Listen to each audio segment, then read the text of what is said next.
Alright, so welcome back to another zpoltunboxing unboxing. And today we're going to take a look at the DT770 Pro. So this will be the last in our triumvirate that we're looking at for Beyerdynamic. So we just unboxed the 1990 and also the 880, and this one is the last, and still this is a studio legend, so all Beyerdynamics is actually pretty cool. So I listened to both of them, the other two, and I did find that there are some minor differences between them. So actually it will be up to you, what kind of preference you have for the music and what you're gonna use your headphone on. So this is the DT770 Pro 250 ohm version. So this is the more sought after version. So this is not something that you want to use for some mobile use. Of course, this will be your unboxing experience. Full review. Actually, I'm gonna compare these three in the zpol channel. So all of these will be, we're gonna do an ultimate comparison, and we're gonna define which one should you pick. It's actually inside. You're also getting a case as well. So all of them have similar packages, and yeah, you have a coiled cable, and definitely you would want coiled cables. Especially if you're using it on a studio, because you would want to reach the ends of your studio while still wearing your headphone. And this is a nice touch. It's a pretty long coiled cable in this one, and you're getting, of course, the jack 3.5mm, and yes, you're getting an adapter as well. So DT770 Pro 250 ohm version, and feels solid overall. So this one is actually plastic, but this one is metal, and at the top you have your removable leather-ish kind of headband, and it does feel soft at the top. And you have velour pads, which is definitely something I prefer.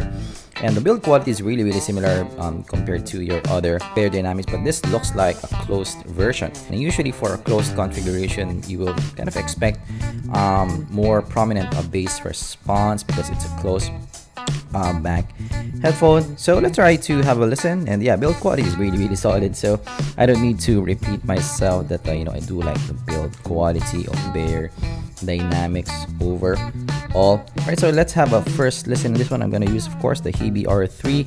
So in my full review, for sure I'm gonna use a stronger player, but for this unboxing, of course, I'm gonna give you guys my initial impressions. It's just the HBR3 for this test, because I already used the HBR3 in the other earphones as well. Let's try some Believe in Life by Eric Clapton. It does need a lot of power to drive. And yeah, right off the bat, the bass response is more prominent in the mix in this one. You still have that the Beyerdynamic highs for sure. Still super extended at the top. Has some shimmer on top. And the vocals are still pretty good in this one. It's still on the clean side in terms of sound, but it has a little bit of smoothness to it. From what I remember, I think the 990 is more clean in the presentation. More analytical in presentation. Right, let's try another track. Maybe some Journey, Be Good to Yourself. But it's still quite revealing. From what I remember from all the headphones that I've listened to, this is the most fun of the group. But definitely this is still a monitor type of sound. This is not, as smooth as maybe your wood back counterparts. So this is still pretty well controlled. Try some Blue Eyes Blue. But I do like the sound that is more still musical.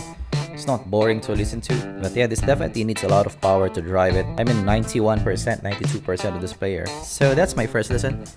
Alright, so for the 770 Pro, yeah, definitely this is a closed back design, so you will isolate from the outside world better compared to your 880 and also 990. And yeah, this is a more warmish presentation compared to your other two. This is still pretty cool. It will depend on your preferences, which one is for you. But this kind of reminds me of the more Audio Technicas, because it's a closed back, more of your M50s or your M40s in the presentation. So it's kind of still a monitor type of sound, but has more bass response, more prominent bass response at the bottom.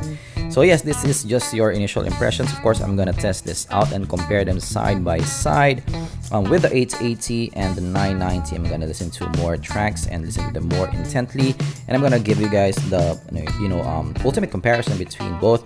Which one is for you? We're gonna figure that out in the zpol channel. That's your unboxing for today. Hopefully you enjoyed. If you did, of course, leave a like and subscribe for more unboxings like this in the future. And of course, yes, I did release my new album in Bandcamp, so I'm gonna link it down in the description and comments below. So if you're into indie music, check that one out, and I'm gonna see you guys in the next zpol unboxing. Goodbye.